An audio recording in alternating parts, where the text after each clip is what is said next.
Marwar bulletin देखने वाले दर्शकों को चंद्रमोहन कल्ला का नमस्कार, राम राम, नखम्मा गणेशा।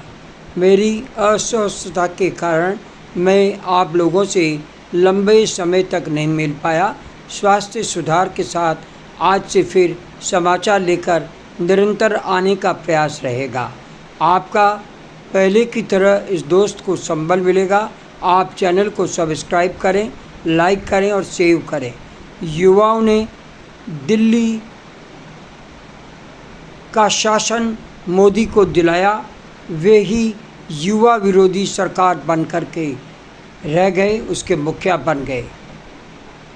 नहीं मांग पा रहे हैं शिक्षा मंत्री का इस्तीफा, नहीं कर पा रहे हैं शिक्षा मंत्री को बर्खास्त। देश की पत्रकारिता बनी गोदी मीडिया, युवाओं की आवाज़ नहीं उठा पा रही। सोशल मीडिया ने दी आंदोलन को ताकत। दोस्तों, हालात देश के अजब गजब राजनीतिक हलचल पैदा कर रहे हैं।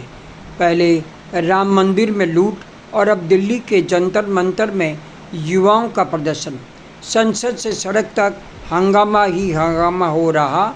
लेकिन वर्तमान केंद्र की मोदी सरकार हाथी वाली मस्त चाल चलकर खुद ही हम बड़े गलियां छोटी, हम राजा और प्रजा हमारे अधीन की कहावतें चरितार्थ कर रही है। दोस्तों, सोमवार को जो दिल्ली के जंतर मंतर पर हुआ, उस पर क्या क्या बयान बड़े नेताओं के आ रहे हैं, जो 2028-29 में देश का इतिहास बदलने के संकेत दे रहे हैं। प्रधानमंत्री नरेंद्र मोदी भारत के इतिहास के सबसे युवा विरोधी प्रधानमंत्री हैं। इतने युवा विरोधी कि एक नाकाम शिक्षा मंत्री धर्मेंद्र प्रधान का इस्तीफा तक नहीं ले पा रहे हैं। 152 पेपर लीक, 7.5 करोड़ छात्र पीड़ित और सज़ा एक दोषी को भी नहीं। सज़ा किसे मिली?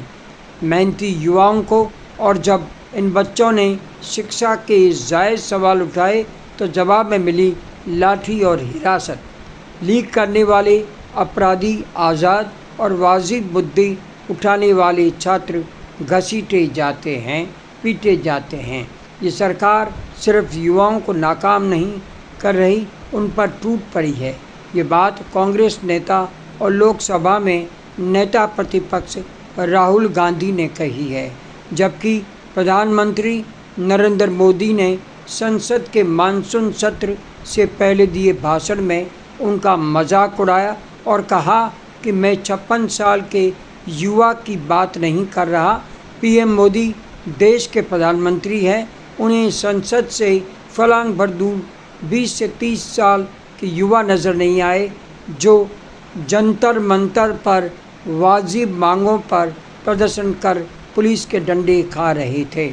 सोमवार को देश की आज़ादी के बाद पहला काला दिवस माना जाएगा, जो मोदी सरकार के अधीन दिल्ली पुलिस ने एक ना भूलने वाला अध्याय रच के दे दिया।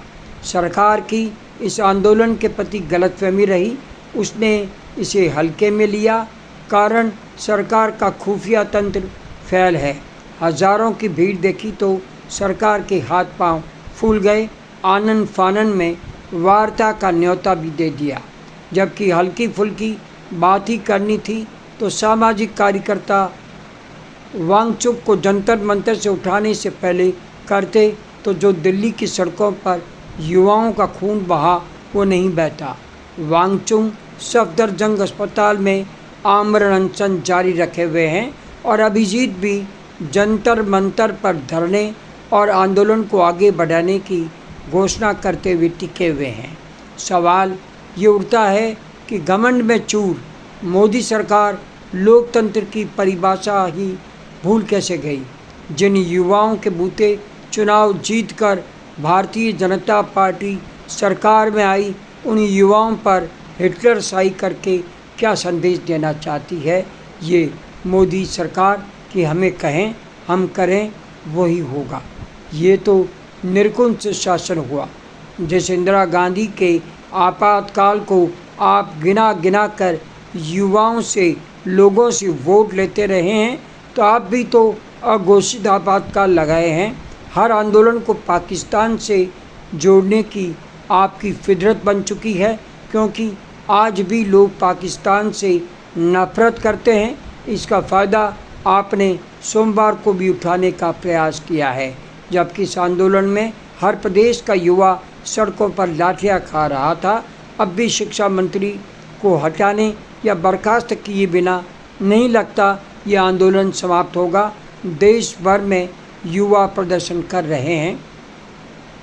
मोदी राज की फितरत पर नज़र डालें। स्टूडेंट्स गलत हैं, गर्भवती महिलाएं जिनकी आए दिन मौत हो रही है, किडनीज फेल हो रहे हैं, गलत है। किसान भी गलत है, व्यापारी तो शुरू से ही गलत है। भारतीय जनता पार्टी को हराने वाली अयोध्या की जनता भी गलत है। राम मंदिर लूट पर सवाल उठाने वाले भी गलत है। सुप्रीम कोर्ट भी सरकार के खिलाफ कुछ कहे तो वो भी गलत हो जाता है, उसे सुप्रीम कोर्ट तक कहा जाता है। विपक्ष भी गलत है। तीखे सवाल पूछने वाले पत्रकार भी गलत है। सही कौन है? पर्चे निकालकर सवालों के जवाब देने वाले धीरेन्द्र शास्त्री, हजारों करोड़ की मदद लेकर फर्जी अवार्ड पकड़वाने वाले राष्ट्र प्रमुख, अंधभक्त धाकड़ अशोक खरात जैसे महिलाओं के हितैषी, गोदी मीडिया, राम मंदिर में लूट करने वाले, ये सभी मोदी सरकार को सही लगते हैं। राजस्थान के पूर्व सीएम अशोक गहलोत भी बोलने से नहीं चूके। जंतर मंतर पर शांतिपूर्ण प्रदर्शन कर रहे युवाओं पर हुए लाठीचार्ज की मैं कड़ी निंदा करता हूं। ये अशोक गहलोत ने बात कही है। तानाशाही पर आमदा मोदी सरकार ये समझ ले कि लाठियों के बल पर न सच को दबाया जा सकता है और न ही न्याय की गूंज को। पूर्व सीएम अशोक गहलोत ने अपने एक्स ट्विटर हैंडल पर लिखा कि आज युवा भी खुद को ठगा महसूस कर रहे हैं, क्योंकि एक समय पर युवाओं ने बड़ी संख्या में भारतीय जनता पार्टी के झूठे प्रचार के जाल में फंसकर नरेंद्र मोदी के पक्ष में वोट किया, परंतु प्रधानमंत्री मोदी ने इनकी आवाज़ को दबाया है। अपने अधिकारों के लिए लड़ रहे युवाओं की आवाज़ को कुचलना लोकतंत्र पर सीधा प्रहार है।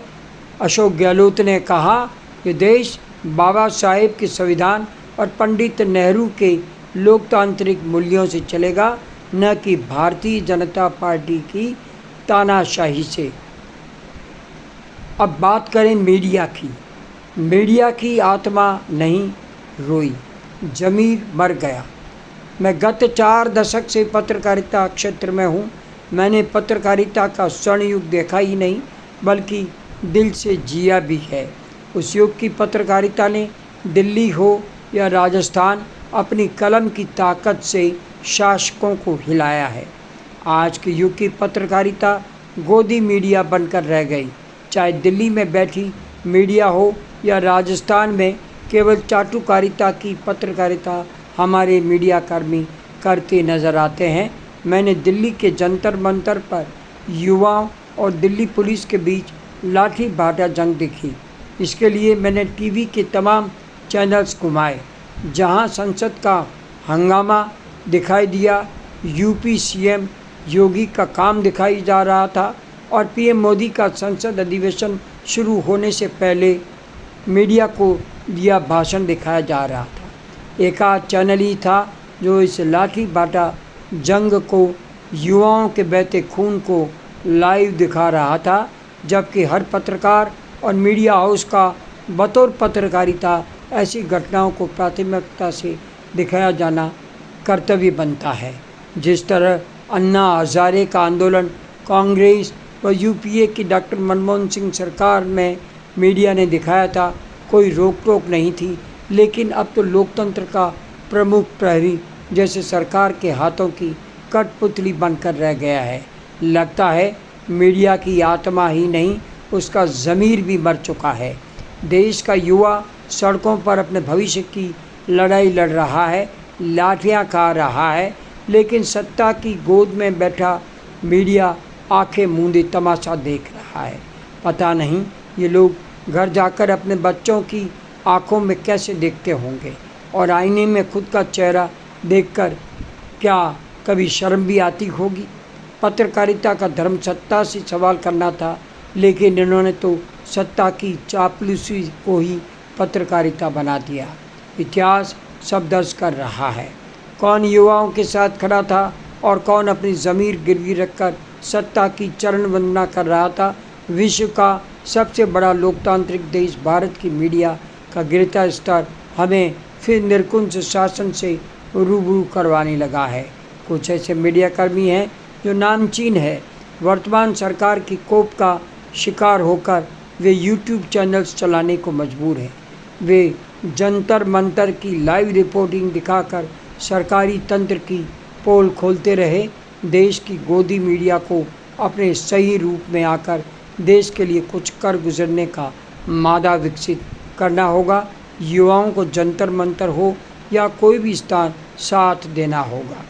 अब मारवाड़ बुलेटिन समाप्त करने की चंद्रमोहन टल्ला को इजाज़त दीजिए। कल फिर मिलेंगे। नमस्कार, जय हिंद।